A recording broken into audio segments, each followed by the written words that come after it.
يا جماعة الكومنت السخيف ده بيجيلي كتير جدا. يعني بيقولك ايه بقى؟ عنوان الفيديو مستفز جدا. يعني ما دخلتش هندسة وبتحب الديكور وتبدأ منين؟ هي الناس كلها عايز تبقى مهندسين ولا ايه؟ يعني تشتغل في حاجة من غير ما تدرسها يعني كده بقى. لو على استنى ثانية. لو على احنا وصلنا فين من غير ما تدرسها بقى، يعني بقى كده بقى. لو على نفس المقياس بقى اي واحد يروح يسمع له فيديوهين عن التشريح ويبقى جراح ويعمل عمليات للناس. هو حضرتك نفسيتك وحشة ليه؟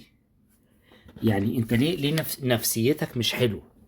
واحد حابب او واحدة حابة انها تتعلم حاجة، هي يعني الحظ ما حلفهاش ان هي تتعلمها بنظام معين.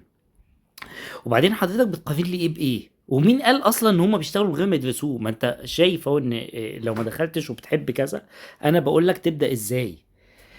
انا بس مش رديت عليك بشكل شخصي على فكره، انا رديت عليك عشان انت في منك حبه كده، في منك حبه. فباختصار شديد اديك قلت اهو، انا كاتب ان هو هقول له يبدا ازاي، هقول له يبدا ازاي، ما قلتش ان هو يشتغل كده وخلاص. ده اولا.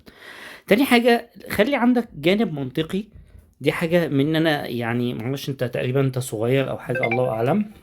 خلي عندك جانب من المنطق. لما قارن حاجات ببعضها. يعني قارن لي مثلا هندسة عمارة بطب. انا مين قال ان انا بقول له يروح يبني ولا تروح تبني؟ انا كل اللي انا بتكلم فيه حد نفسه ان هو ازاي اخلي البيت شكله حلو، ازاي يظبط دنيته، ازاي ممكن ان هو حد يعرفه يقول له طب تعالى نعمل وبتاع. فاهمني؟ يعني خلي عندك حاجة كويسة، نفسيتك تبقى حلوة. عشان انت في منك تاني، استنى اهو في منه تاني اهو، ده تاني. ده داخل دي داخله لها في سنة مثلا. لو سمحت، انا مهندسة معمارية وكان نفسي ابقى دكتورة قلب واوعية دموية، شوف لي كده اي كورس ومش عارف ايه خليني ابقى دكتورة. طبعا ايه؟ يعني انا ما بردش وما بمسحش. ولما برد بس عشان الناس اللي بتحبط، على فكرة انا كده ولا كده مش فارق لي الكلام ده كله. يعني انا بقالي 18 سنه في المجال ده.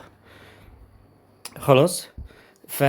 احنا النهارده لما بنيجي نقول لحد يعمل حاجه، احنا حاجه نفسه فيها عايز يتعلمها يبقى حلو فيها، وفي ناس نجحت كتير جدا من عندنا. وهتلاقي عندي على الانستجرام الاكونت بتاعي، وهتلاقي على اليوتيوب هنا في نماذج ناجحه من عندي، وده حبه. انا ما بنزلش كل حاجه.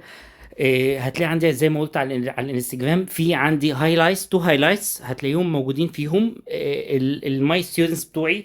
الناس وصلت لايه، واللي فتح شركات، واللي عمل، واللي سوى. وطبعا احنا بنبقى داعمين للكلام ده. هو نفسه يبقى يعمل حاجه فهينجح. بلاش النفسيات السودة دي. علشان يعني خففوا على الناس وخلوا الناس تبقى اللي نفسه في يعمل حاجة حلوة. احنا نساعده والدنيا تبقى جميلة. ما قلتلوش روح اعمل عملية واعمل، ما فيش الكلام ده خالص، احنا ما قلناش كده.